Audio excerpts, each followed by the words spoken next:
ഹരേ ഗുരുവായൂരപ്പാ ശരണം. പ്രസവിക്കാത്ത അമ്മ എങ്ങനെ അമ്മയാകും? അമ്മ എന്നത് നിഷ്കാമത്തിന്റെ പ്രതീകമാണ്. കുഞ്ഞിന്റെ ശരിയായ ഹൃദയമറിഞ്ഞ് കുട്ടിക്ക് വേണ്ടിയുള്ള ഒരു ജീവിതമാണ് മാതാവിൻ്റേത്.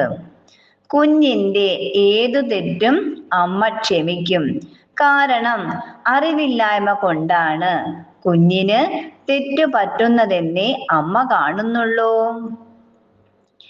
അല്ലാതെ അഹങ്കാരമെന്ന് അമ്മമാർ ചിന്തിക്കുന്നില്ല. ഇതാണ് മാതൃത്വം. എല്ലാവരും അമ്മയ്ക്ക് മക്കളാണ്. മാതൃദേവോഭവ എന്നാണ് ഭാരതത്തിൽ ചെറുപ്പം മുതൽ പഠിപ്പിക്കാറുള്ളത്. നമ്മുടെ സംസ്കാരത്തിൽ സ്ത്രീത്വത്തിന്റെ പരിപൂർണതയെ ആണ് മാതാവ് എന്ന പദം കൊണ്ട് ഉദ്ദേശിച്ചിട്ടുള്ളത്. ഭാര്യയൊഴികെ മറ്റെല്ലാവരും പുരുഷന് അമ്മയാണ്. സ്ത്രീയും തന്നേക്കാൾ ആദരണീയയായ സ്ത്രീകളെ അമ്മയെന്നാണ് വിളിക്കാറ്. മാതാവിന് അത്ര ഉന്നതമായ സ്ഥാനമാണ് നമ്മുടെ സമൂഹം നൽകിയിരിക്കുന്നത്.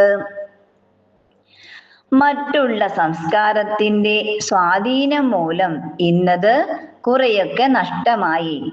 അതിന്റെ ഭവിഷ്യത്ത് നമ്മുടെ സമൂഹത്തിൽ കാണാനുമുണ്ട്. മാതൃഭാവം ഏതൊരു സ്ത്രീയിലും ജന്മസിദ്ധമാണ്. മറ്റേതൊരു ഭാവത്തെക്കാളും സ്ത്രീയിൽ ഉയർന്നു നിൽക്കേണ്ടതും ഈ ഭാവമാണ്. സൂര്യനു മുന്നിൽ അന്ധകാരം ഒഴിയുന്നത് പോലെ മാതൃഭാവത്തിനു മുമ്പിൽ എല്ലാ അധമവാസനകളും ഓടിയൊളിക്കുന്നു. അത്ര പവിത്രമാണ് മാതൃഭാവം. മാതൃത്വത്തിന്റെ മുഖമുദ്ര സ്നേഹവും ത്യാഗവും നിസ്വാർത്ഥതയുമാണ്. ഇതിൽ കൂടി മാത്രമേ സമൂഹത്തിൽ സംസ്കാരം നിലനിർത്താൻ കഴിയൂ.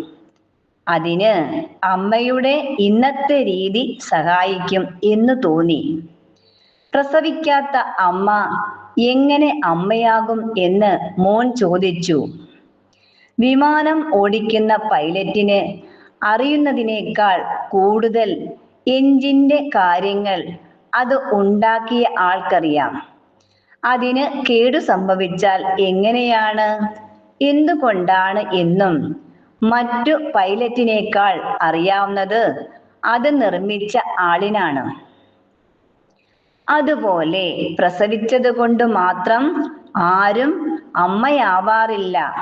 മാതൃത്വം അവരിൽ വിടർന്നല്ല എങ്കിൽ മാതൃഭാവം പൂർണ്ണമായും ഉൾക്കൊള്ളാൻ ആവുമെങ്കിൽ പ്രസവിക്കാത്തത് കൊണ്ട് മാത്രം ആരും അമ്മയാവാതെയും ഇരിക്കുന്നില്ല.